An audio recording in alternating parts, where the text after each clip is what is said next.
Welcome to the Deep Dive, the show where we take a stack of sources, extract the most important nuggets of knowledge, and, well, help you get well-informed quickly. hmm Today, we're plunging into a topic that has fascinated humanity for millennia: the quest for a longer, healthier life. Absolutely. That age-old question. Yeah, we're talking about whether there's maybe a master switch gene that controls it all.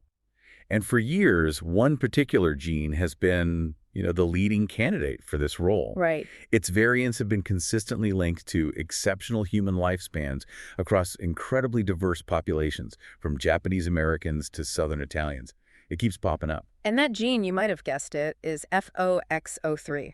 That's pronounced FOXO3. FOXO3, got it. Yeah. And it's been hailed as a longevity gene, kind of like the secret code for a longer existence, almost like, a simple switch you could just flip to add years to your life. Which sounds amazing, but maybe a bit too simple. Exactly. That's our mission today, our core deep dive. We want to challenge that simple idea.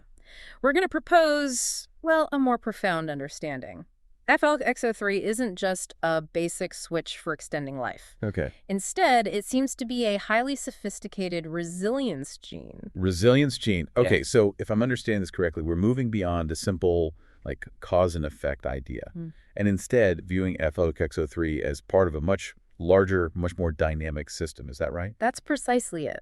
Can you tell us a bit more about what this standard systems model actually entails? Why is it so critical for understanding something as complex as longevity? That's a great question, and it really is the core of how we'll unpack this today.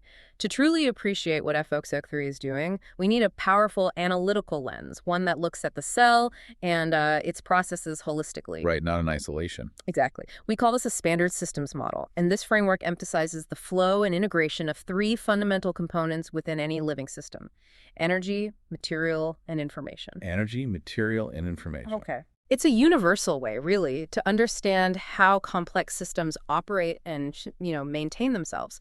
It'll help us understand how FOXO3 acts as this intelligent manager of cellular resilience, Manager idea. rather than just a simple switch for adding years. So prepare yourself for a journey into the intricate world of molecular biology, but we'll connect those tiny cellular mechanisms to some really big picture insights about aging and health. That sounds like a powerful way to frame it. Okay. Let's start by looking at the cell itself through the systems lens. From a foundational perspective, what is a living cell when you view it through this model? Okay, so at its very core, a living cell isn't a static thing. It's what we call an open system. An open system. Yeah, this is a fundamental concept from general systems theory. Think of it like, a bustling city maybe, constantly interacting with and processing its environment. Taking things in, letting things out. Exactly, taking things in, letting things out, transforming them. This constant exchange is absolutely essential for its maintenance, its adaptation, and ultimately its evolution. So it has to interact to survive. Absolutely. Without this continuous interaction, a cell simply cannot survive or thrive. It's always in flux, always responding to what's going on around it. And within this open system, our sources introduce what's called a foundational trinity of inputs, crucial for describing reality within this model. The Trinity. Yeah, think of them like the primary colors, maybe. They combine to create everything we see. And this isn't just some academic framework. It's the lens we need to really appreciate the genius of FOXO3. So first, we have material. How should we think about that in a cell? Okay, material. This represents the physical components, the actual nuts and bolts of the cell. The building blocks. Exactly, the tangible building blocks, all the proteins that do the work, the DNA holding the blueprints, the lipids forming membranes, carbohydrates for quick energy. They are the physical structures, the atoms and molecules that give the cell its form and allow it to, carry out its functions. Right. Without the right materials, you can't build anything. Precise. Then there's energy. This provides the capacity for work and change. How does that translate at the cellular level? What's the cell's energy currency? Right, energy. This is the thermodynamic currency of the cell, literally the money the cell uses to do work. Like cash. Yeah, think of ATP as the cell's main energy cache. It's a readily usable form of energy that powers pretty much everything, from muscle contraction to building new molecules. Yeah. And then we have the redox potential of NAD+, that's NAD+, and NADH. Ne plus and NADH. These are more like the cell's rechargeable batteries. They're constantly cycling between their charged and uncharged states to help power crucial metabolic reactions. These molecules are what fuel every single process inside the cell, driving all its movements, transformations, communication, everything. So you've got the building blocks, material, and the power energy. And Mhm. finally, building on those two, we arrive at information. This, to me, is where the real mystery starts to unravel. Can you tell us how information functions within this cellular system? It sounds a bit abstract. It can sound abstract, but it's the crux of it, really. Information isn't just raw data, it's order, pattern, structure, communication, meaning. Okay. The model posits that information emerges from the specific, non-random arrangements and interactions of that energy and material. So it's how the energy and material are organized and interact. Exactly. So if material is the hardware and energy is the power supply. But information is the software, the operating system. Precisely. It's the blueprint, the algorithm, the operating system that dictates how everything works, how the cell reacts, what it ultimately does. It's the intelligence, you could say, that organizes the other two elements into a coherent, functioning whole. That makes a lot of sense. Okay, so when we talk about FOXO3 as the hardware, we're really looking at its material components first. Can you describe the main players in this molecular machinery? Who's involved? Absolutely. The FOXO3 system involves a whole diverse cast of proteins that all interact to make it work. These are the physical entities, the molecular machinery itself. Moving parts. The moving parts, yes. They include various enzymes called kinases, pronounced kinase. Kinase. These are like molecular switches that add phosphate tags, little chemical markers to other proteins. You have Okay. examples like AKT, JNK, AMPK, MST1, each with specific roles. Okay, lots of acronyms. Yes, biology loves acronyms. Then we have sirtuins, that's sirtuin. Sirtuin. These are enzymes that do the opposite in a way. They remove acetyl groups from proteins, acting like counter switches. Okay. And of course, the central player in all this is the FOXO3 protein itself. All these are the physical components constantly interacting, being modified. And the energy driving this intricate system. What exactly provides the fuel for these constant modifications, these switches being flipped on and off? Right, the fuel, the energy driving this system comes directly from those core metabolic currencies we just talked about. ATP and NAD plus NADH. Exactly. The high energy bonds of ATP and the redox potential, the charge of NAD plus and NADH, these aren't just abstract concepts. They are the literal power sources fueling the constant addition and removal of those chemical tags, the phosphates, the acetyl groups happening on the FOXO3 protein and its partners. So the cell's energy status directly powers this control system. Directly. This energy allows the system to be dynamic, to respond constantly to changes, and to maintain its incredibly precise control. But the true intelligence, the real aha moment, you said, lies in the information layer, which is what we're calling the FOXO code. This is where it gets really fascinating. How does this code actually work? Okay, the FOXO code. The FOXO3 protein is constantly being modified by these different enzymes we mentioned, adding or removing specific chemical tags, things like phosphorylations, acetylations, methylations, and others. Whole combination of tags. A whole combination. And the ever-shifting pattern of these tags isn't a simple on-off switch, like a light switch in your house. No. Instead, it represents a complex biological computation. Think of it as a really sophisticated integrated assessment of the cell's total condition. Like it's reading the room. Exactly. It's processing countless data streams about, say, nutrient availability, how much oxidative damage there is from metabolism, the integrity of its DNA. Is the DNA okay? Wow. It's like the cell's internal supercomputer, constantly crunching numbers, assessing the situation from multiple angles. So this FOXO code isn't just a static blueprint. It's dynamic. It's continuously updating based on what the cell is experiencing. Constantly updated. And this allows for the emergence of specificity, meaning the cell can mount a response that is, you said, exquisitely proportional and specific to the challenges it faces. That's the key. Proportional and specific. It's not just a generic alarm bell. It's a tailored, intelligent defense. The real insight here seems to be how these tiny chemical tags create this sophisticated internal logic, allowing FOXO3 to act like the cell's own highly adaptable crisis management system. That's a great way to put it, a crisis management system. And it's a profound example of how complex properties, like targeted resilience, emerge from those underlying energy and material interactions orchestrated by information. Okay. Exactly. Now let's explore how this sophisticated information processing plays out in what you might call a cellular battle of signals. A battle. Well, yeah, the fundamental tension between growth on one side and resilience on the other. It's a constant negotiation inside every single one of your cells. Okay, like the cell is getting conflicting orders. On one hand, you have the grow now command.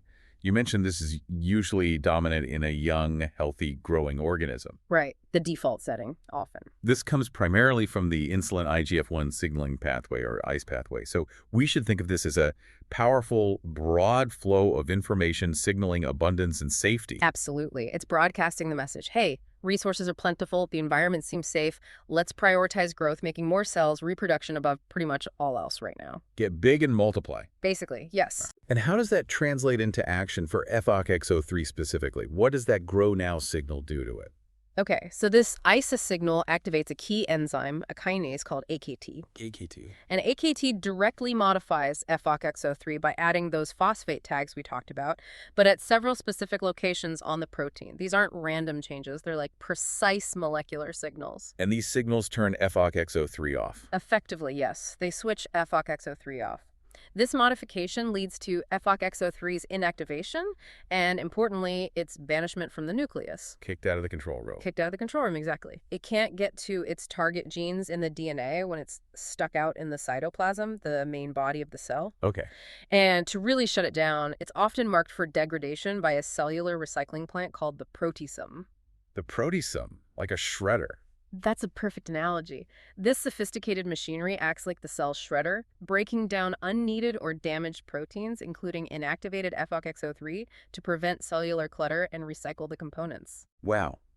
So when the cell is busy growing and thriving, it actively suppresses FOXO3's maintenance functions. Actively suppresses it. This sounds like something called antagonistic pleiotropy, is that right? That's exactly right. It's a classic example. Can you explain that a bit? It sounds like a biological paradox. It is a bit of a paradox. Think of it like this. A gene variant, or a gene's function of FOXO3's growth suppression, might be incredibly beneficial early in life. Promoting growth reproduction, that's great when you're young. Right. But as an evolutionary trade-off, that same mechanism suppressing the maintenance guy, FOXO3, might have a detrimental effect later on. By neglecting long-term cellular durability, it could potentially contribute to aging. So it's like borrowing from your future self for immediate gains. That's a fantastic way to put it, borrowing from the future for short-term advantage.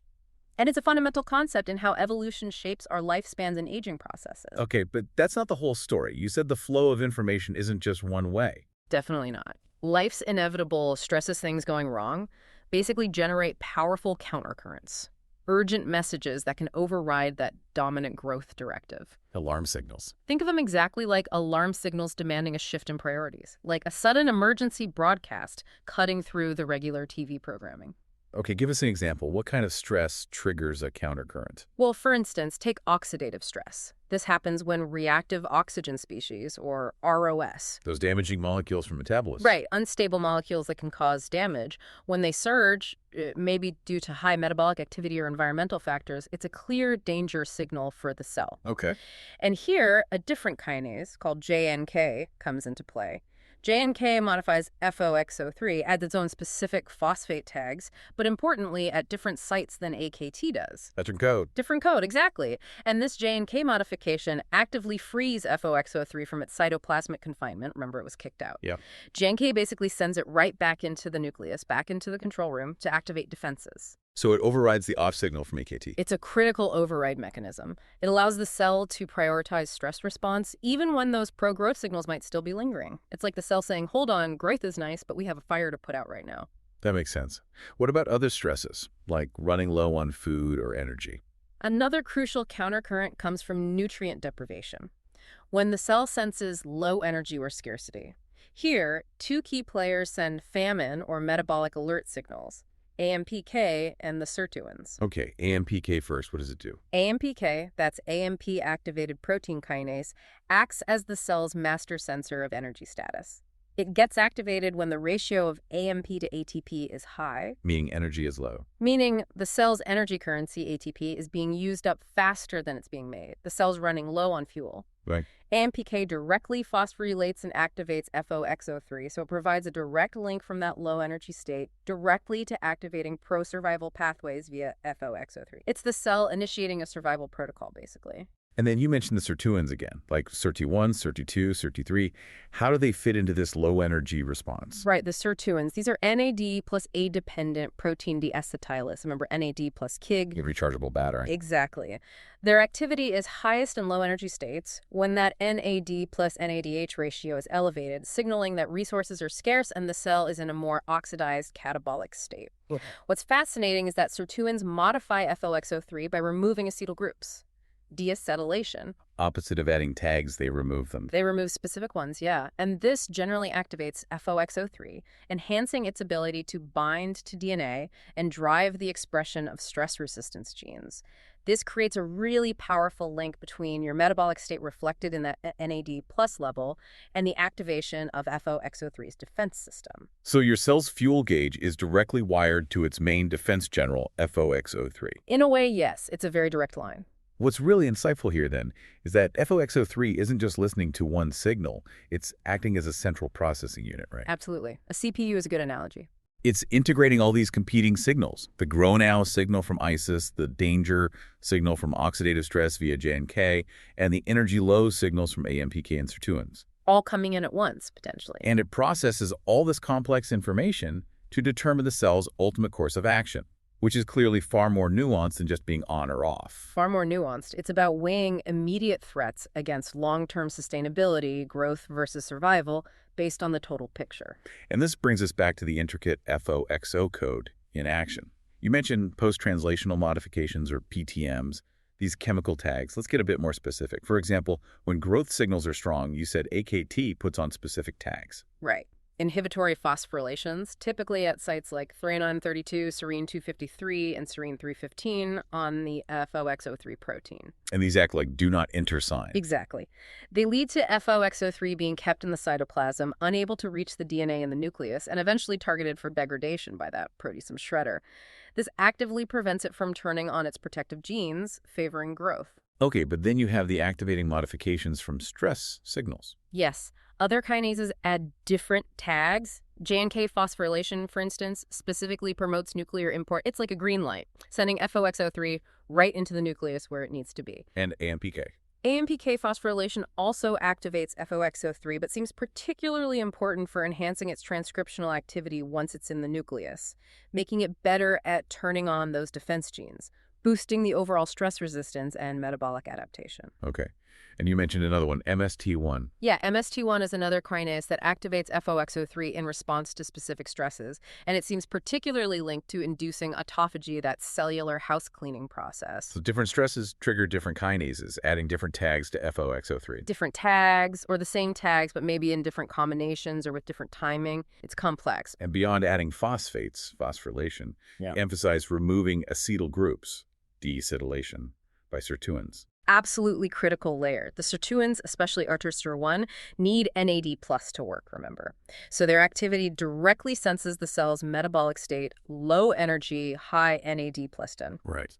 When sirtuins deacetylate FOXO3, it generally activates it, strongly enhancing its DNA binding and its ability to turn on genes, especially those involved in stress resistance.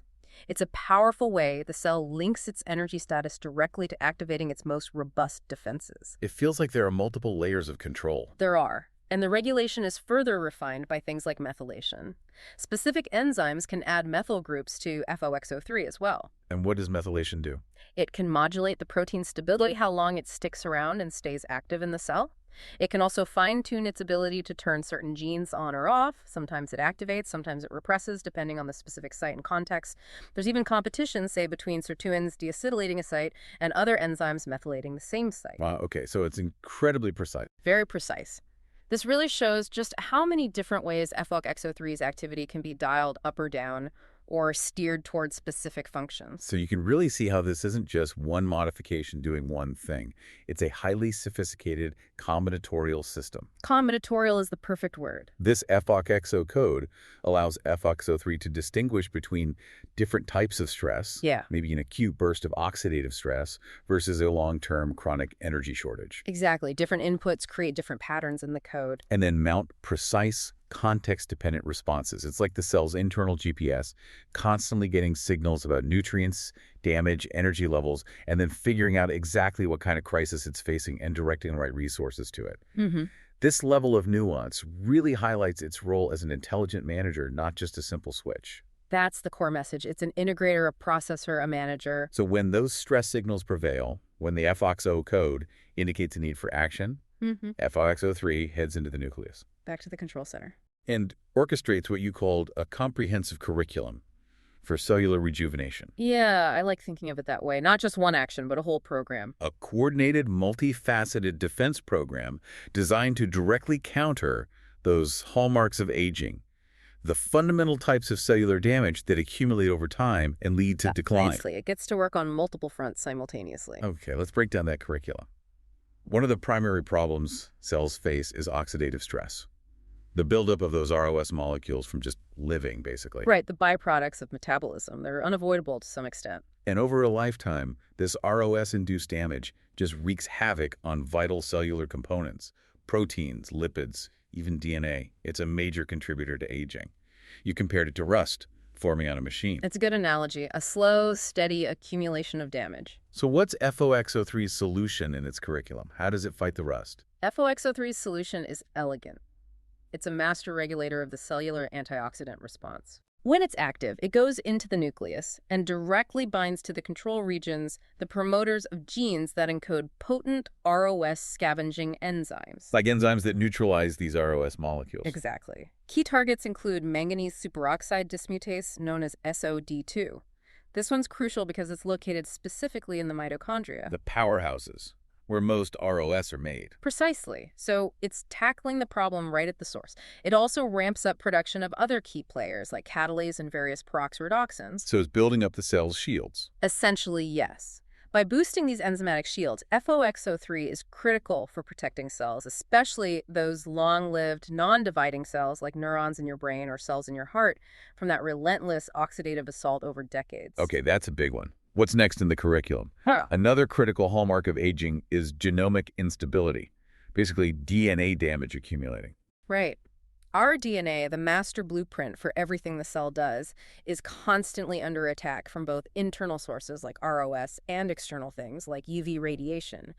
Maintaining its integrity is absolutely paramount. Because errors there can lead to malfunction or even cancer. Exactly. Widespread cellular malfunction or uncontrolled growth like cancer. So how does FOXO3 help maintain genomic integrity? What's its role in the DNA damage response, the DDR? FOXO3 plays a multifaceted role here. Its transcriptional targets include key DDR genes. One example is GAD45A, which is involved in orchestrating cell cycle checkpoint control. Meaning it can pause cell division if DNA damage is detected. Exactly. It hits the pause button to allow time for repairs, and studies show that FOXO3 expression itself gets significantly ramped up when the cell detects serious DNA damage, like double-strand breaks, which are really dangerous. So the cell calls in FOXO3 when the DNA is in trouble. It does, and having more active FOXO3 can even help suppress the accumulation of harmful mutations and large-scale rearrangements in the genome over time. Interesting. Is it working alone here? No, and this is really fascinating. There's a critical cooperative feedback loop with the master tumor suppressor, P53. You've probably heard of P53. The guardian of the genome. That's the one. Activated P53 can directly bind to a regulatory site within the FXO3 gene itself, leading to more FXO3 being made. Wow, they cooperate. They do.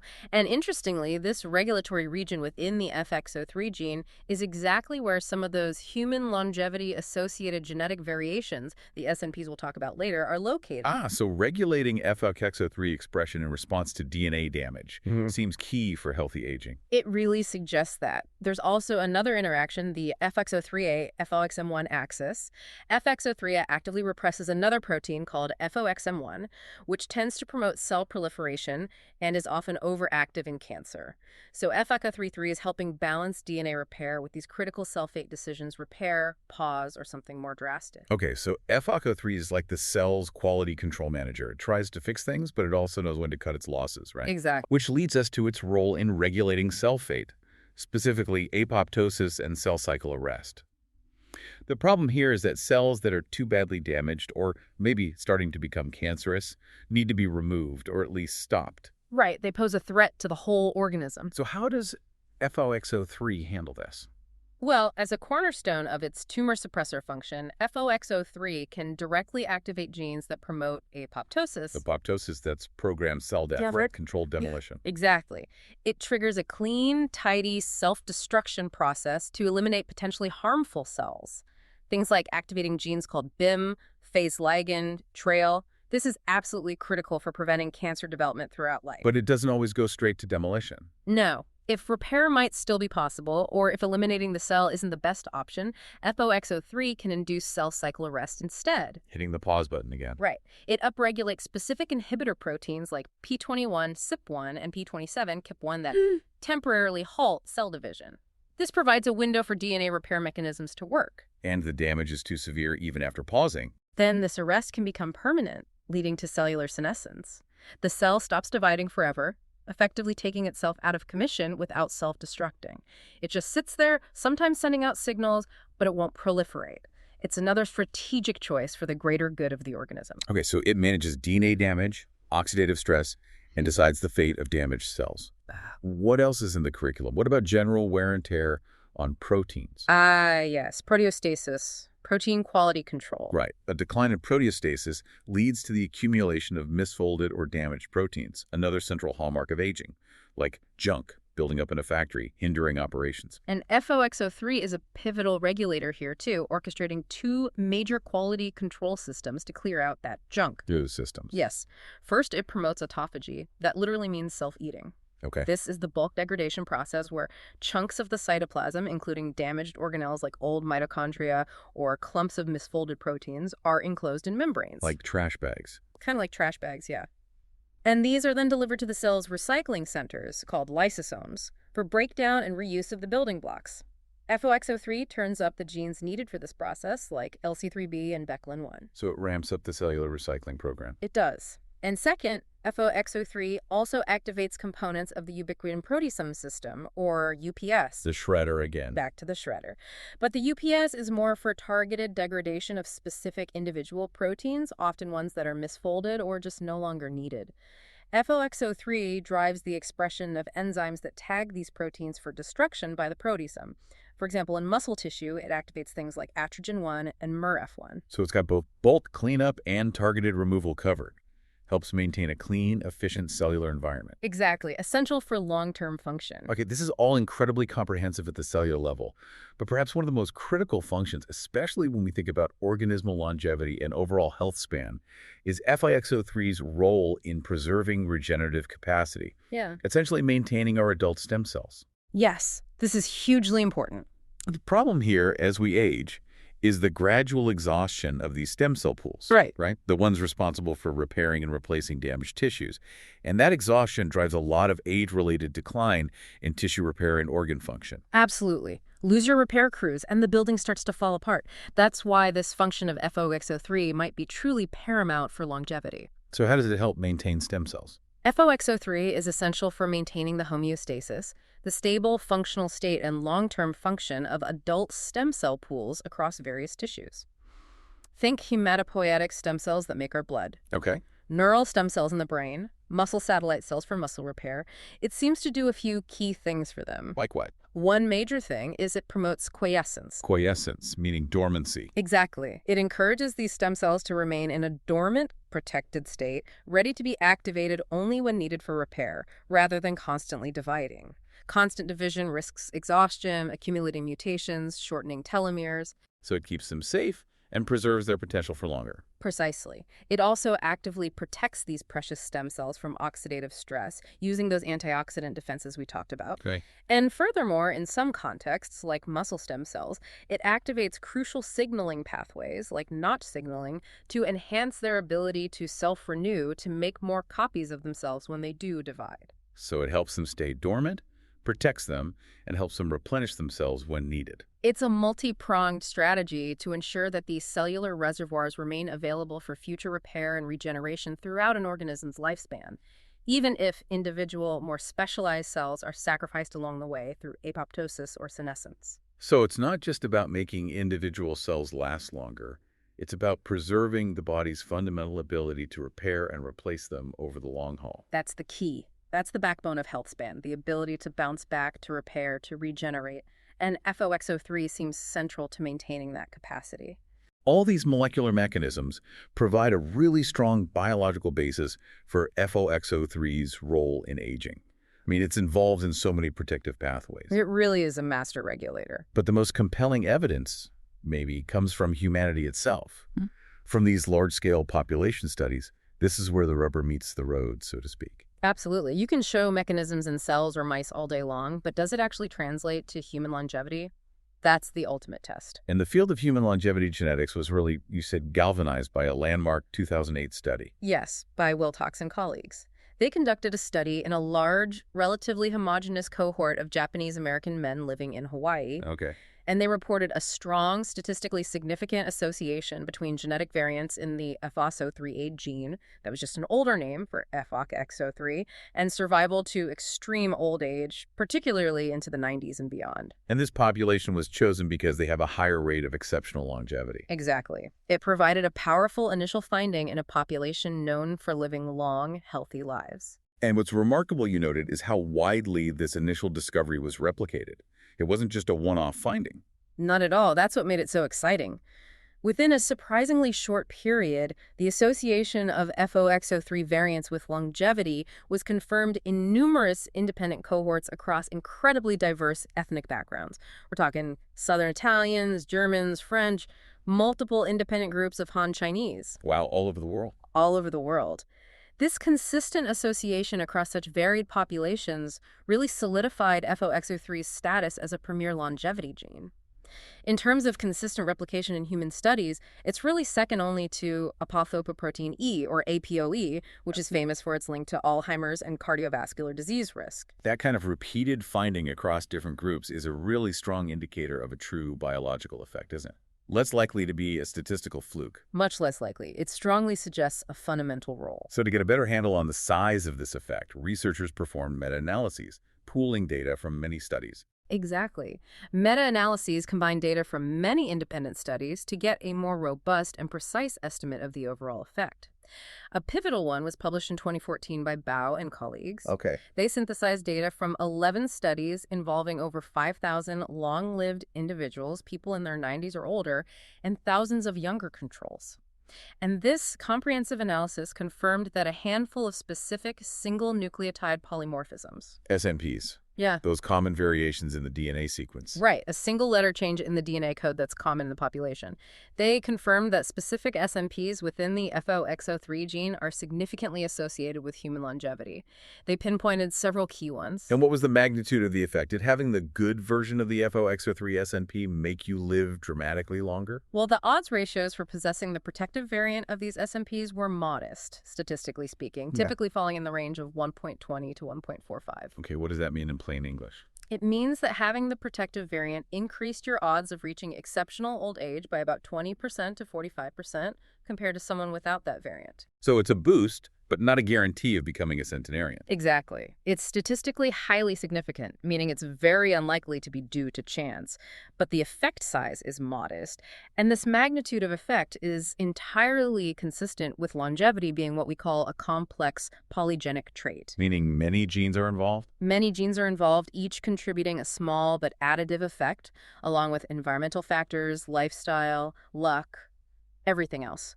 There isn't one single dominant super gene that automatically grants you a long life. It's more like getting many small boosts that add up over time. Okay, that makes sense.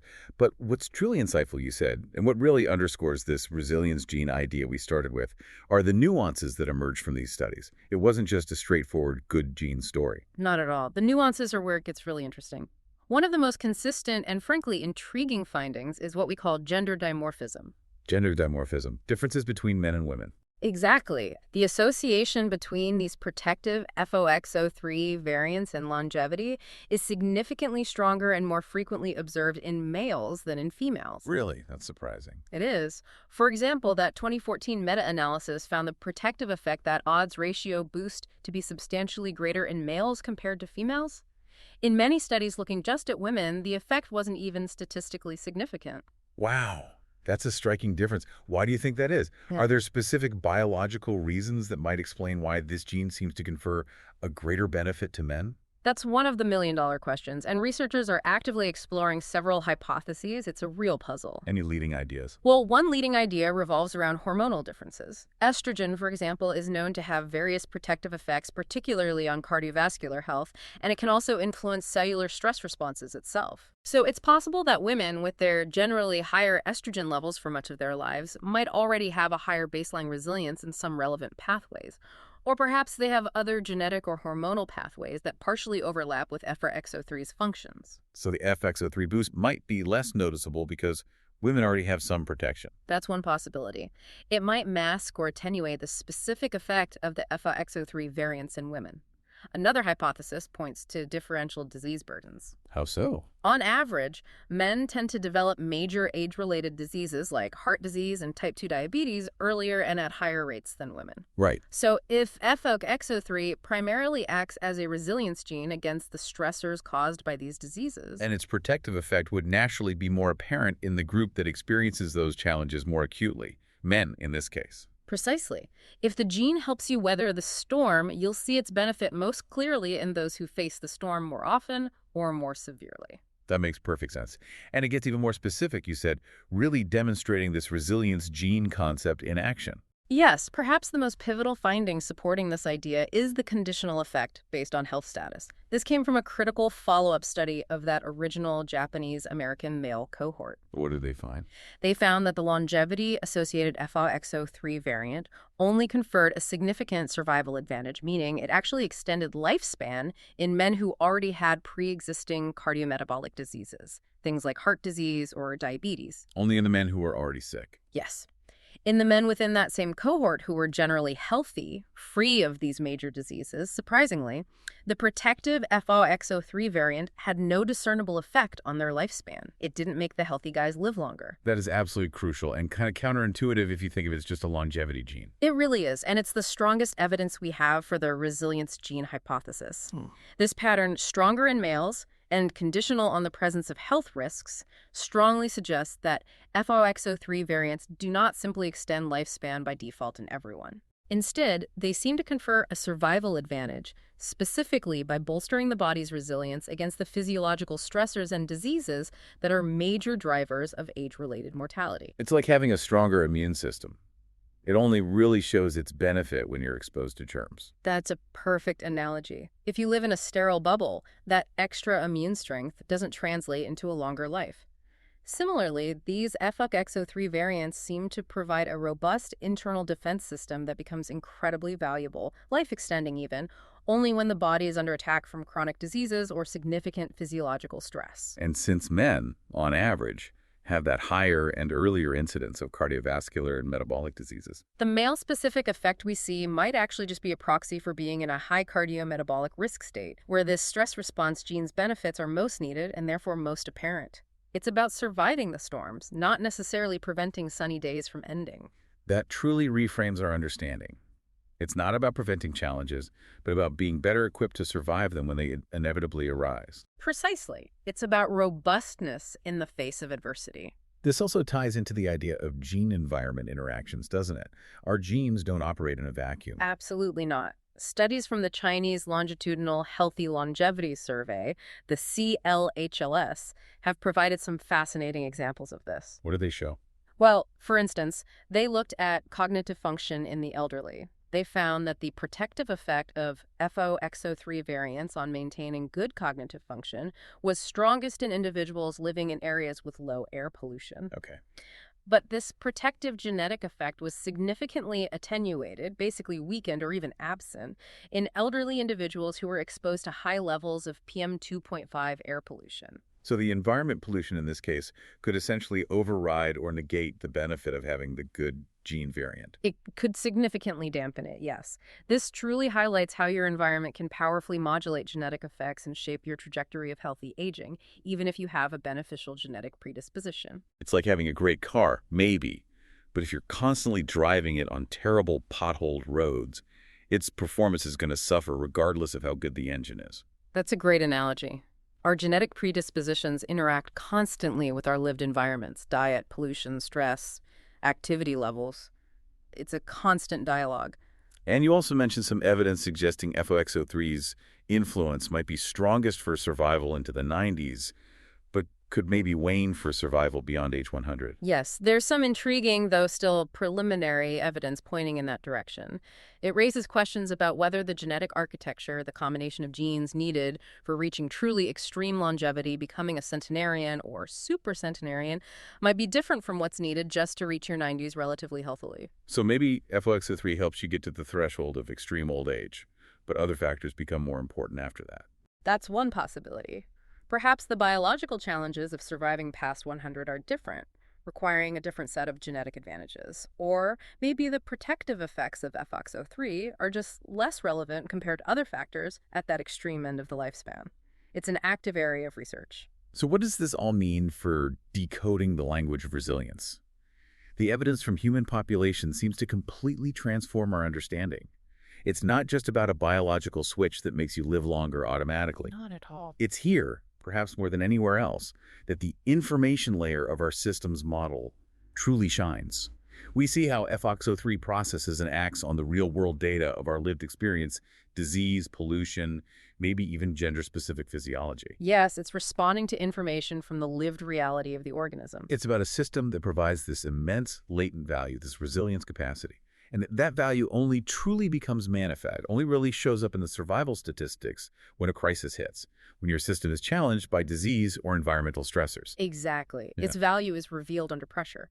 Okay, so moving from the individual gene and the population evidence back to the broader cellular context, it's critical to understand that FOXO3 doesn't act in isolation, right? You mentioned it's part of a network. A highly interconnected network, yes. It's a central node, a key player, but it's constantly talking to and being influenced by other master regulators of aging and metabolism. Like who? Well, this integrated nutrient sensing network includes that insulin IGF-1 signaling pathway we discussed, which promotes growth and inhibits FOXO3.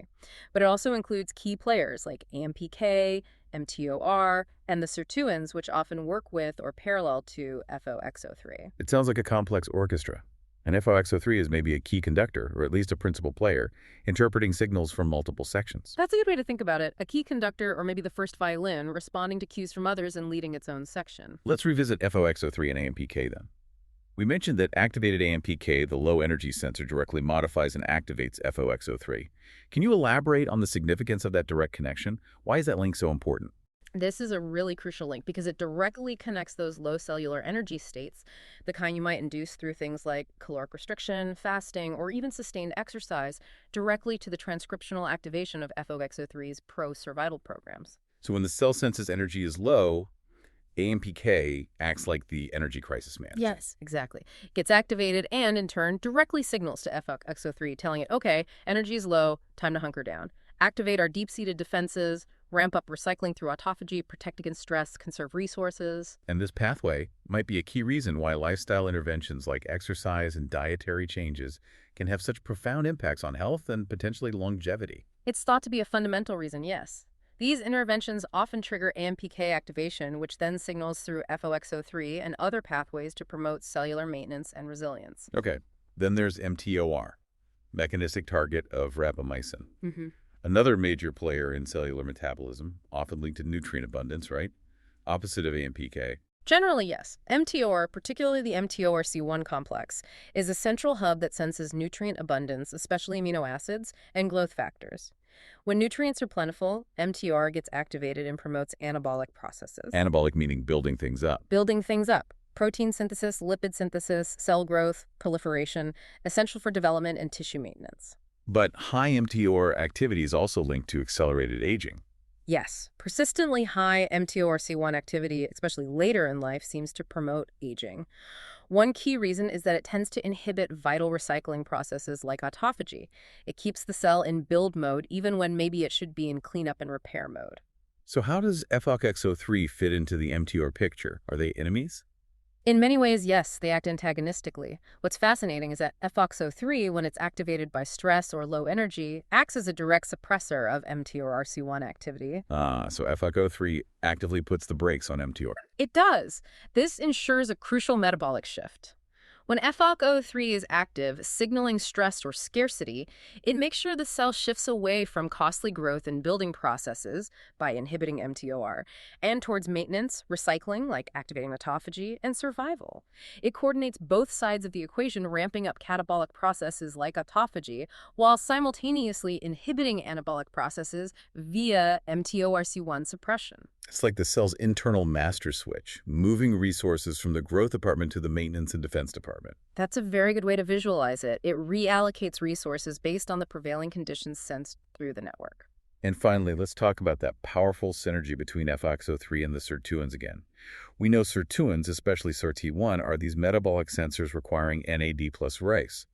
How does this complete the picture of the network? Right, the sirtuins provide another layer of metabolic sensing that works beautifully with FOXO3. Remember, their activity is highest in low-energy states when the NAD plus NADH ratio is high, signaling metabolic stress or energy conservation. And what's truly remarkable is that SIRT1 directly modifies FOXO3. It removes those acetyl groups, it deacetylates FOXO3. Which activates FOXO3. Which activates FOXO3, yes. It enhances its ability to bind to DNA and turn on its target genes, particularly those involved in stress resistance and metabolic adaptation. This creates another direct, powerful link between the cell's metabolic state, via NAD+, and the activation of FOXO3-mediated defenses. So AMPK senses the ATP-PAMP ratio, sirtuins sense the NAD plus NADH ratio, and both seem to converge on activating FOXO3. Exactly. It forms what researchers often call the AMPK-SIRT1-FOXO axis, a fundamental triad in the cellular response to metabolic stress. You can think of AMPK and SIRT1 as the first responders, the primary sensors detecting low energy through different but related mechanisms. Correct. And they both converge to directly activate their key downstream general, which is FOXO3, to execute the appropriate survival program. They act in concert, providing a robust, multi-layered sensing and response system. So in this hierarchy, looking at this network, it really sounds like FOXO3 functions as the primary program manager, maybe? Or the transcriptional executioner. Both are good descriptions. It sits downstream of the initial sensors like AMPK and sirtuins. It translates all that sensory input about energy levels, nutrients, stress, into the large-scale, coordinated changes in gene expression that are required for long-term survival and resilience, while at the same time actively suppressing opposing growth pathways like mTOR. Yes, it's orchestrating that cellular strategic response, integrating the inputs and executing the plan by controlling which genes get turned on or off. It's making the crucial decisions about how the cell adapts and survives based on the information flowing through the entire network. Okay, let's try to synthesize everything we've discussed today. It's been a deep dive indeed. FOXO3 has truly emerged from decades of research as a central, evolutionarily conserved regulator of aging and longevity. Absolutely. Found in worms, flies, mice, humans. It's fundamental. But its robust and widely replicated association with the human lifespan isn't because of just one single isolated function. Rather, you're saying it's an emergent property of its complex role as a master homeostatic transcription factor. Exactly. The longevity benefit arises from the sum of its parts, from its integrated function within the cellular system. It stands at this critical signaling nexus, integrating inputs from both the external environment, like nutrients via the insulin IGF-1 pathway, and the cell's internal metabolic state via AMPK and sirtuins. It's processing all this crucial information. Constantly assessing the situation. And in response to cellular stress and nutrient scarcity, FOXO3 then orchestrates this vast and pleiotropic defense program. Pleiotropic meaning it has multiple different effects. Many different effects, yes. Directly counteracting those fundamental molecular hallmarks of aging we walked through. Right, like bolstering antioxidant defenses to fight the cellular rust, maintaining genomic integrity through the DNA damage response to protect the blueprint, ensuring proteostasis via autophagy, and the proteasome to clear out the junk. Keeping things tidy. And regulating cell fate through apoptosis and cell cycle control to remove or sideline damaged cells. All critical maintenance and quality control functions. And crucially, the genetic evidence from human populations adds that critical layer of nuance we focused on throughout this deep dive. It really reshapes the story. Absolutely does. The human evidence is key. Yes, The consistent observations of gender-specific effects stronger in males and that conditionality where the survival benefit is greater in individuals already facing cardiometabolic disease. Hmm. These strongly support our model, where FOXO3 functions not as a default longevity gene that just makes everyone live longer, Right, it's not automatic. but as a powerful resilience gene. Its protective variants appear to confer a survival advantage primarily by enhancing the body's ability to withstand and respond to the specific physiological stressors that are the major drivers of age-related disease and mortality. That's the core takeaway, resilience under pressure. And that recently appreciated role in preserving the quiescence and regenerative capacity of adult stem cells provides a powerful mechanistic link between its cellular functions and its profound impact on organismal health span, on our ability to repair and regenerate over time. It connects the cellular mechanisms directly to the long-term health of tissues and the organism as a whole. So, despite all this significant progress, clearly science hasn't figured it all out yet.